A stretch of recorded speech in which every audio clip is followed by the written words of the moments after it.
Imagine needing to build an entire airport, not for a city, not for a country, but for a single family. This is not fiction. This is the reality of some of the wealthiest and most powerful royal families in the Gulf. In a world where private jets are the norm for billionaires, Gulf royals have taken exclusivity to an entirely different level. They don't just own jets, they own fleets. And they don't just land them anywhere.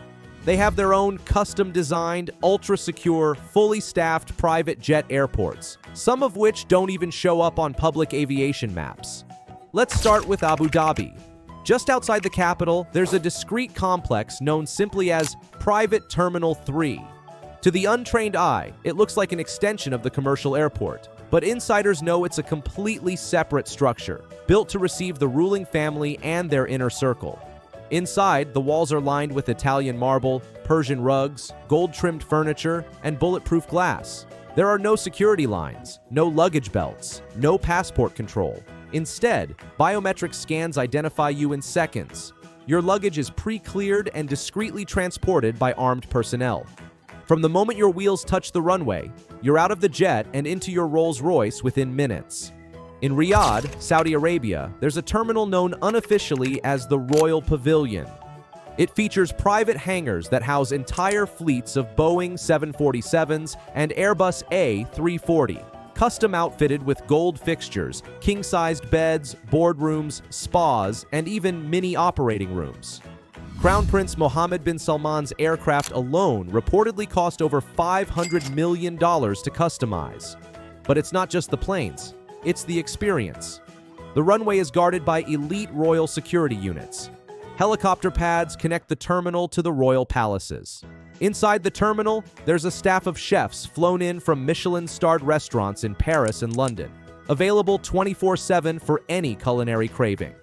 Then there's Doha in Qatar, where the Al Thani family operates what might be the most discreet and luxurious air hub on the planet. Hidden behind classified security perimeters, the terminal is said to include luxury villas within the airport compound. Not lounges, villas, with private gardens, pools, and underground tunnels linking them to airside tarmacs. One aviation insider leaked that VIP guests of the Qatari royal family never walk. They're chauffeured in bespoke electric buggies from jet door to villa suite. Luggage, already unpacked and pressed before they even step inside. These private airports are more than just extravagant luxuries. They're strategic tools. Gulf royals don't travel for leisure alone. They use their jets to negotiate arms deals in France, secure energy contracts in China, buy football clubs in England, or attend climate summits in Davos. Having a private air terminal means absolute discretion.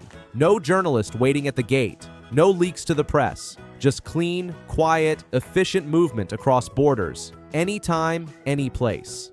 In fact, the UAE's royal family is rumored to operate 2 separate airfields in the desert, inaccessible to commercial traffic and completely omitted from flight tracking apps.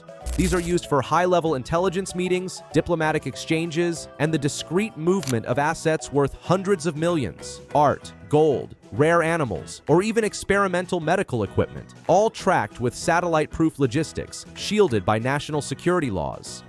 Even the supporting staff at these terminals reflect the magnitude of wealth and influence.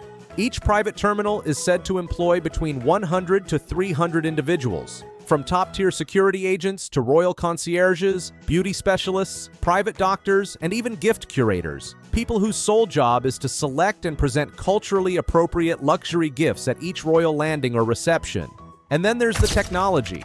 Facial recognition, retina scans, heat signature profiling. The control rooms in these airports resemble command centers more than lounges, with direct links to military defense systems, satellite imaging, and even predictive AI that tracks the safest air corridors based on political tensions, weather, and VIP schedules. But perhaps the most telling detail, these airports are not listed as owned by any individual. They're embedded in sovereign wealth fund subsidiaries, fronted by shell companies, or classified as strategic infrastructure under national law.